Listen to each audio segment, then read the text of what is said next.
The silence came first. Not the peaceful kind Soren had known in Alderwick, not the quiet of sleeping fields or still nights. This silence felt wrong, heavy, as though the world itself had paused to listen. Lyra stopped walking. Her hand tightened slightly around Soren's sleeve. "Don't move," she whispered. Soren froze instantly. The forest around them stood perfectly still. Leaves hung mid-sway, branches unmoving. Even the faint hum of insects had vanished. Then came the smell, a sweet, sickly, sweet like flowers, left too long in the sun, just beginning to rot. Soren swallowed. "That's not normal." "No," Lyra said quietly. "It's them." A twig snapped somewhere behind them. Not loud, but in that silence, it might as well have been thunder. Soren turned slowly. At first, he saw nothing. Then the shadows shifted, and 3 figures stepped forward. They did not belong in the forest. Everything about them felt out of place, like something drawn badly into a painting that had once been perfect.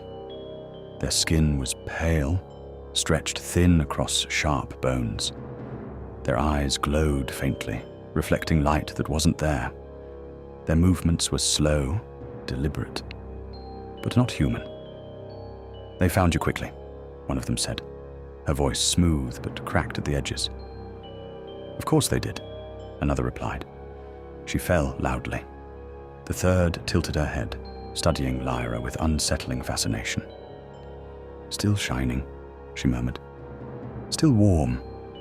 Soren's breath caught. Lyra stepped slightly in front of him. "Don't," she said under her breath. "Don't what?" he whispered. "Don't talk. Don't think. Just be ready to run." The witches moved closer. They didn't rush. They didn't need to. The space between them seemed to shrink on its own. "You crossed the wall," one of them said, now looking at Soren. "That was unwise." Another smiled faintly. "But useful. How lucky for us," the third added softly. Soren's heart pounded harder. He glanced at Lyra. Her glow had dimmed slightly, but her eyes were sharp, focused, waiting. "Now," she said. They ran. The forest exploded back into motion, as if released from a spell. Branches whipped past them, roots twisted underfoot, and the path behind them seemed to collapse into shadow. Soren didn't look back. He didn't need to. He could feel them, closer than they should have been. "Faster," Lyra urged. "I'm trying." The ground dipped suddenly, and Soren nearly stumbled, catching himself just in time. Ahead, the forest thickened, the trees growing closer together, their trunks twisting in unnatural shapes. "This way," Lyra called, veering sharply to the right. "Are you sure?" he shouted. "No!" Behind them, a whisper, right at Soren's ear. So slow, he spun instinctively. Nothing. But when he turned forward again, Lyra had stopped. "Wait," she said. Soren skidded beside her. "What are you—" He stopped. The forest ahead wasn't right. The trees repeated, the same branch, the same curve, over and over again. "We're being turned around," Lyra said. "By what?" A reflection shimmered between the trees. Not a mirror. Not exactly. But something close enough. In it, the witches. Smiling. Watching. "They're not chasing us," Soren realized. "They're guiding us," Lyra said. The reflection rippled, then split. More surfaces appeared. On leaves, on bark, on the air itself. Everywhere Soren looked, he saw glimpses of them, closing in. "They're herding us," he said. "Into what?" Lyra asked. The answer came quickly. The ground ahead vanished.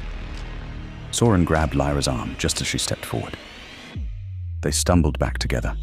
Before them lay a steep drop, a narrow ravine hidden beneath layers of illusion. "If we kept running," Soren started. "We'd be dead," Lyra finished. A soft clap echoed behind them. They turned. The witches stood at the edge of the clearing now, closer than ever. "Clever," one said. For a moment, another added. Soren's pulse raced. There was nowhere left to run. Lyra stepped forward slowly. "Soren," she said quietly, "when I say move, don't hesitate." "What are you going to do?" She didn't answer. The witches began to spread out, circling them. "You've run enough," one said. "It's tiring, isn't it?" another whispered. The third smiled, her eyes fixed on Lyra. "Give us your heart," she said softly, "and we'll make it quick." Lyra's glow flickered, then steadied. "No," she said. For the first time, the witches hesitated. Lyra raised her hand. Light gathered there, small at first, trembling, then growing. Soren shielded his eyes. "What are you doing?" he whispered. "Buying time," she said. The light burst outward, not blinding, but enough to distort, enough to break the reflections. The shimmering surfaces around them cracked, shattered, dissolved. The witches recoiled, hissing. "Now!" Lyra shouted. Soren didn't think. He grabbed her hand and ran, not forward, not back, but sideways into the densest part of the forest, where even the light struggled to follow. Behind them, the witches screamed, not in pain but in fury. They learned quickly. One hissed. "They won't escape again," said another. But for now, they had. Soren didn't stop running until his legs gave out.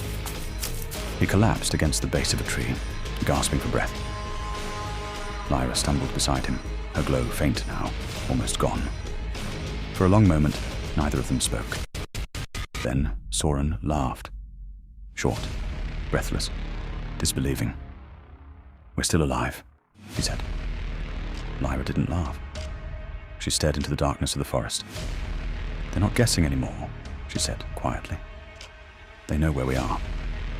Soren's smile faded. "How?" he asked. She looked at him. "They can see us," she said, "through anything that reflects, through anything that remembers light." Soren thought of the shattered illusions, the mirrored surfaces, the way the forest had turned against them. "They're hunting us," he said. Lyra nodded. And somewhere far behind them, in a shard of broken reflection caught between two trees, 3 pale faces appeared once more. Closer, watching, waiting. They didn't stop moving until the forest began to thin. Even then, they walked in silence, not because they had nothing to say, but because everything felt too close now, too fragile. The witches had seen them, not guessed, not searched, seen. By the time the trees gave way to open land, the sky had shifted into something strange, pale and hazy, as though the sun had been dimmed behind a veil of glass. Soren slowed. What is this place? Before them stretched a wide marsh, but not one of mud or water. The ground shimmered, smooth, reflective, like a broken mirror stitched together across the earth. Lyra's grip on his sleeve tightened. "I don't like this." They stepped forward carefully. Each footfall echoed faintly beneath them, as though something hollow lay below the surface. Soren crouched slightly, peering down. For a brief second, he thought he saw movement. Then it was gone. "Don't look too long," Lyra said quietly. "Why?" She hesitated. "Because it looks back," a voice answered before Soren could respond. "Only if you're interesting enough." They turned. A man stood a short distance away, as though he had always been there. Tall, composed, dressed in deep crimson velvet that caught the light like blood under glass. His hair was dark, perfectly arranged, and his smile, too calm, too certain. "Travelers," he said, inclining his head slightly. "How fortunate." Soren stepped subtly in front of Lyra. "Who are you?" The man's eyes shifted, not to Soren, Past him, to her. His smile deepened. "I," he said softly, "am a collector." Lyra's voice dropped to a whisper. "Soren, don't engage." But it was too late. "Of wonders," the man continued, gesturing lightly around him. Only then did Soren notice them. Cages. Dozens of them. Some small enough to hold a bird. Others large enough to imprison something human-shaped. Inside, things moved. A fox made of drifting smoke curled silently in one. A bird with glowing embers beneath its feathers clung to the bars of another. And in the farthest cage, something that looked almost like a person, but wasn't. Soren felt his stomach twist. "You've been busy," he said cautiously. "Always," the man replied. "Rarity is fleeting. One must act quickly." His gaze returned to Lyra. "And you," he said, almost reverently, "are beyond rare." Lyra stepped back. "I'm not something you can own," the man tilted his head. "Everything can be owned," he said gently. "It's only a matter of understanding its value." The ground beneath them shifted. A faint crack. Soren grabbed Lyra's arm instinctively, pulling her back as the surface beneath them splintered slightly. For just a moment, he saw below. Hands. Dozens of them, pale, thin, pressed against the underside of the glass-like ground. Reaching, he stumbled back. "What is this place?" The man smiled faintly. "My foundation." Lyra's voice dropped, urgent now. "Soren, we need to leave." The man lifted a hand. The ground cracked again, wider. Hands burst through, grabbing, clawing. "Stay," the man said softly. "You'll find it. Difficult to go." Soren yanked Lyra forward as the surface began to fracture beneath them. They ran. The marsh responded instantly. Each step sent cracks spreading outward, thin lines racing beneath their feet like lightning trapped under glass. Hands burst through wherever they lingered too long, grasping at their ankles, their clothes. "Anything alive?" "Don't stop," Lyra shouted. "I'm not planning to." Ahead, the man stood again. Impossible. He hadn't moved. But he was there, waiting. "You misunderstand," he said calmly. "I'm not your enemy." Soren slowed just slightly. "Really? Because this feels very enemy-like." The man's expression softened. "I am offering you permanence." His eyes flicked to Lyra again. "You will fade," he said to her. "You already are." Soren felt her hand tense in his. "But I can preserve you," the man continued. "Perfect. Untouched. Eternal." Lyra's glow flickered. For a brief moment, she hesitated. Soren saw it, and something in him tightened.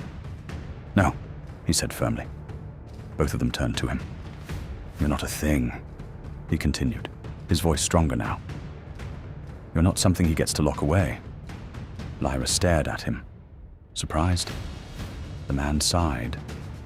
Such a limited perspective. The ground shattered violently. More hands surged upward, forcing them apart. "Soren!" Lyra shouted. One of the hands caught his leg, dragging him down hard. Glass cracked beneath his weight. More hands followed. He struggled, kicking, pulling, but they kept coming. "Soren!" Lyra's voice broke through the chaos. He looked up. She was glowing again, stronger this time. Not just light, heat. The hands around him recoiled slightly. "Don't!" he shouted. "You said it drains you." "I know," she said. For a moment, their eyes locked, and something passed between them. Something quiet, unspoken. "I'm not leaving you," she said. The light flared. The ground around Soren shattered outward, the hands recoiling as if burned. He pulled free, scrambling back to his feet. "Now!" she shouted. They ran again. This time, not away blindly, but toward the cages. "Soren, what are you doing?" Lyra shouted. "Trust me." He reached the nearest cage and kicked it open. The smoke fox burst out instantly, streaking across the marsh like a shadow given life. Another cage, the firebird, exploded free, flames scattering across the cracked surface. The marsh erupted into chaos. The creatures turned on their captor. The man's calm expression finally broke. No. The shadow creature lunged. The firebird shrieked. And in that moment, the control shattered. Run! Soren grabbed Lyra's hand again. This time, she didn't pull away. They ran together, faster now, the ground collapsing behind them, the marsh consuming itself as the freed creatures tore through it. Behind them, the man's voice echoed, not calm anymore, not controlled. You don't understand what you've done. Soren didn't stop. They didn't stop until the shimmering ground faded back into solid earth. And when it did, they collapsed. For a long moment, neither spoke. Then Lyra laughed, soft at first, then stronger. Soren looked at her, surprised. What? She shook her head slightly. You freed everything, she said. You didn't even think. He shrugged weakly. I thought enough. She looked at him differently now, not just as someone who had followed her, but as someone who chose to stay. You could have left me, she said quietly. He frowned. That wasn't an option. Why? The question hung between them. Soren hesitated, then answered honestly. Because I didn't want to. Lyra didn't respond right away, but her glow softened. For the first time since they met. It wasn't just light, it felt warm. Behind them, far across the marsh, a shard of glass remained unbroken, and within it, 3 pale faces watched. Silent, smiling. They saw the city long before they reached it. It rose from the cliffs, like something carved out of shadow and light together. Tall structures etched into stone, glowing faintly with hundreds of lanterns that never seemed to flicker or dim. From a distance, it looked safe, warm, alive. Up close, it felt wrong. Tell me we're not going in there, Lyra said. Soren adjusted the strap of his bag, eyes fixed on the towering entrance carved into the rock. We need somewhere to rest. We needed somewhere safe back at the marsh, she replied. Look how that went. He glanced at her. You're tired. She didn't argue. But she didn't agree either. The closer they got, the quieter the city became. Not empty, just controlled. People moved through the streets, but their conversations were low, careful, like everyone was afraid of being overheard. At the entrance, a woman stood waiting. She wore simple robes, her expression neutral, but her eyes sharp, observing. Toll, she said. Soren stopped. We don't have money. The woman smiled faintly. We don't take coins. Lyra's grip on his arm tightened. Soren, what do you take? He asked. The woman's gaze shifted between them, lingering, measuring. Something far more valuable, she said. Silence stretched. Then she stepped aside. You may enter, she added softly. You'll understand soon enough. Lyra didn't move. Soren, she said under her breath. This is a bad idea. He met her eyes. I know. Then why? Because if we keep running without stopping, he said quietly, we won't last. She held his gaze for a moment longer. Then, reluctantly, she stepped forward with him. The moment they crossed into the city, Soren felt it. Not pain, not fear. Something subtler, like a thread being tugged gently from somewhere deep inside him. He stopped. What was that? Lyra looked around sharply. You felt it too? He nodded. Don't talk, she whispered suddenly. What? Just don't say anything unnecessary. That alone was enough to put Soren on edge. They moved through the streets slowly, Everywhere they looked, there were mirrors. Not obvious ones, not at first, but polished metal, still water, glass panes, surfaces that reflected, and every reflection felt delayed, like it wasn't keeping up. A boy approached them, suddenly, no older than 12. He looked nervous. Too nervous. "You're new," he said quickly. Soren nodded. "Yeah, The boy's expression changed instantly. Sharp. Urgent. "Don't," he said. Soren blinked. "Don't what?" "Don't say it," the boy insisted. Lyra stepped closer. "Say what?" The boy hesitated, then leaned in slightly. "Your names," he whispered. Soren frowned. "What?" The boy glanced upward. "Everything here listens," he said, "once they hear your name." He swallowed. "You don't belong to yourself anymore." A chill ran down Soren's spine. Lyra's voice dropped. "Who takes them?" The boy shook his head. "Not who," he said. "What?" Then he stepped back. Too quickly, too rehearsed. "Just don't say them," he repeated. Then he disappeared into the crowd. Soren exhaled slowly. "Okay, that's unsettling." Lyra didn't respond. She was staring at a reflective surface nearby. A polished metal panel. "What is it?" Soren asked. She didn't answer immediately. Then, "That's not us." Soren turned. In the reflection, they stood side by side. But something was off. His reflection looked thinner, fainter, and Lyra's brighter than she actually was. The reflection smiled. Neither of them had. Soren stepped back instantly. "Yeah, no, I don't like this place." "Too late," Lyra said quietly. The lanterns above flickered, for the first time, and the whispers began. Soft at first, barely there, then louder. Calling. Soren stiffened. He heard it. His name. Softly. Gently. Familiar. Soren. He turned. No one there. Soren. It sounded like his breath caught. His mother. He stepped forward instinctively. Lyra grabbed his arm hard. "Don't!" she said sharply. He blinked, disoriented. "Didn't you hear him?" "Yes," she cut in. "That's the point." The whispers grew stronger, more convincing.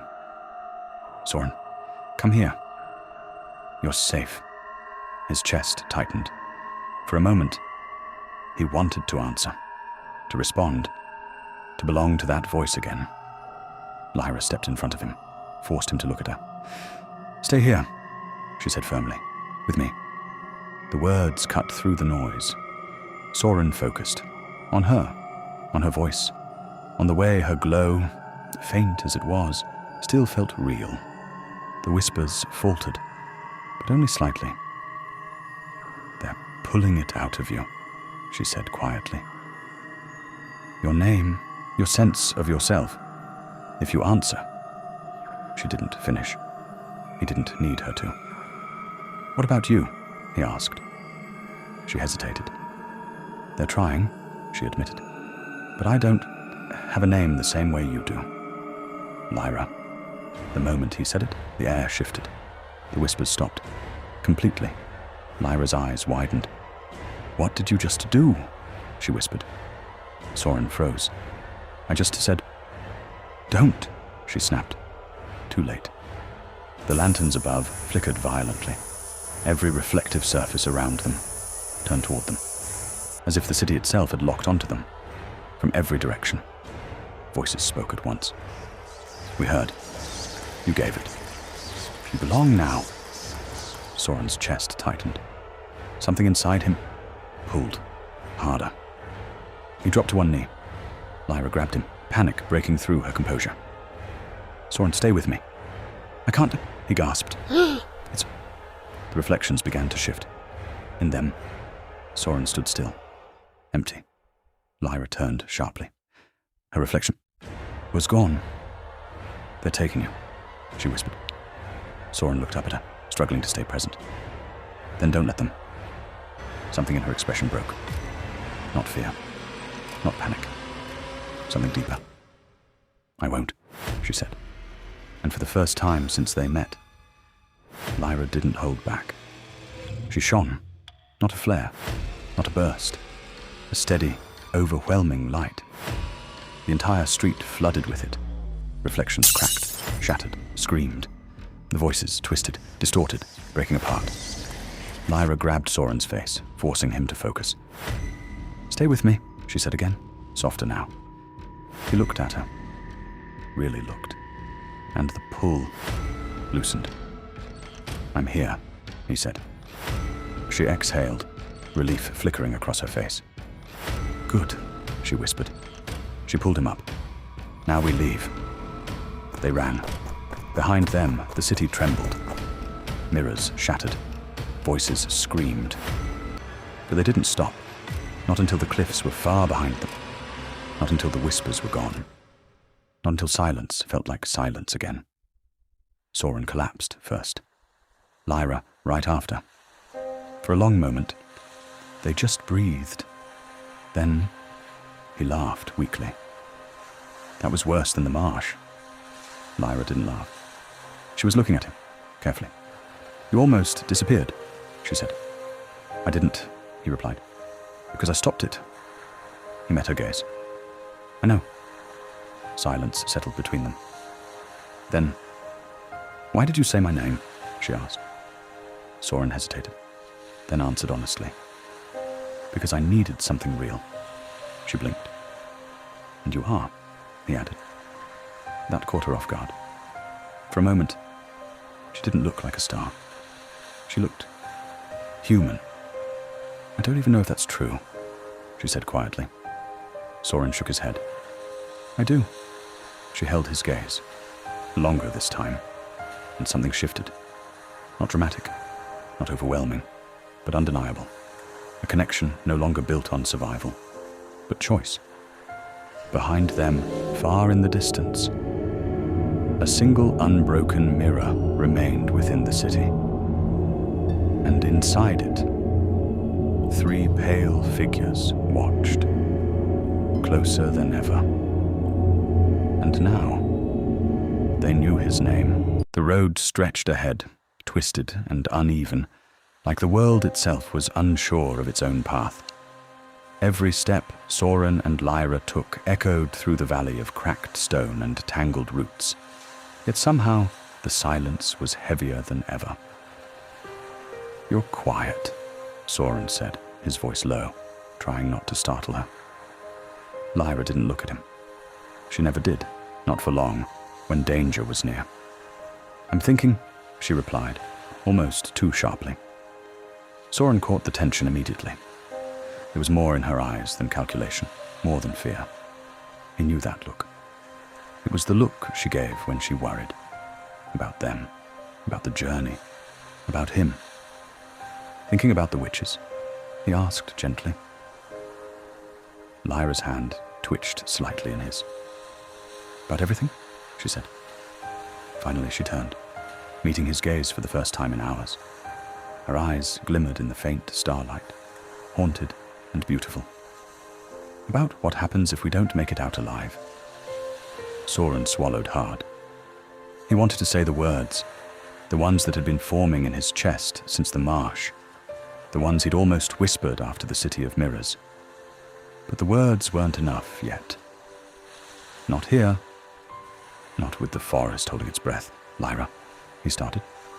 She looked at him, expectant. He hesitated. I don't know what I'd do if something happened to you," her breath hitched. "Soren, I mean it," he said quickly, eyes searching hers. I think about it every day. Every step we take. It's like the world could just take you away from me. And I don't know if I could survive that." Lyra blinked, and for the first time, her glow flickered faintly. Not from magic, but from emotion. "You're ridiculous," she whispered, a little breathless, almost laughing, almost crying. "You think I don't feel the same?" Her hand reached for his, and this time he didn't hesitate. He grabbed it firmly, gripping it like he could anchor them both. "You do?" he asked, barely daring to breathe. "Yes," she said softly. I've been keeping it together all this time, because if I let myself think about it, if I let myself care too much, I'd never move forward.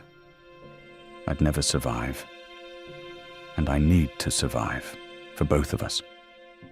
Soren's chest tightened. I don't care if it's dangerous. I don't care if the witches are hunting us. I care about you. Not just surviving, but you, Lyra. She pressed closer, her forehead nearly touching his. And I care about you. But we can't let it distract us. We have to keep moving. I know, he said, though his grip didn't loosen. For a moment, the world around them, the twisted roots, the broken stones, the distant shadows of witches moving unseen, didn't matter. All that mattered was the space between them, electric and tender, the way their hearts seemed to beat in dangerous synchrony. And then, the world reminded them. A crack of sound echoed from the distance, sharp and unnatural. The shadows began moving in ways they hadn't before, splitting and slithering like smoke. They're here, Lyra whispered, voice tight. We have to run. Soren let go of her hand only long enough to draw a deep breath, then took her arm firmly. We'll go together, he said.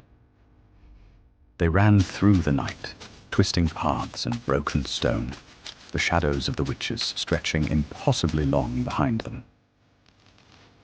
Soren noticed her gaze flicker for a fraction of a second, not at the witches, but at him. I thought, maybe, she said, voice almost inaudible over their pounding footsteps. Maybe I'd lose you tonight. He stopped mid-step, heart hammering. Lyra, don't say that. But she did. I can't help it. Every time I see them, I feel like if I blink, if I falter, you'll be gone. And Soren closed the distance between them, pressing his forehead to hers.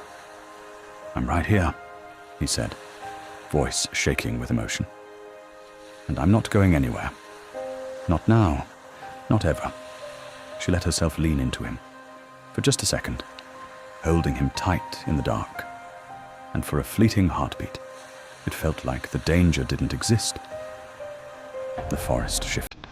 The witches appeared in the distance, silhouettes glowing faintly with the eerie reflection of their own power. Soren pulled back slightly. Time to move, he said, voice soft but firm. Lyra nodded, her hand still in his. Together, she whispered. Together, he echoed, and they ran into the night. Two hearts tethered tightly together against a world that wanted to tear them apart, with every step strengthening a bond that no shadow, no magic, no time could sever.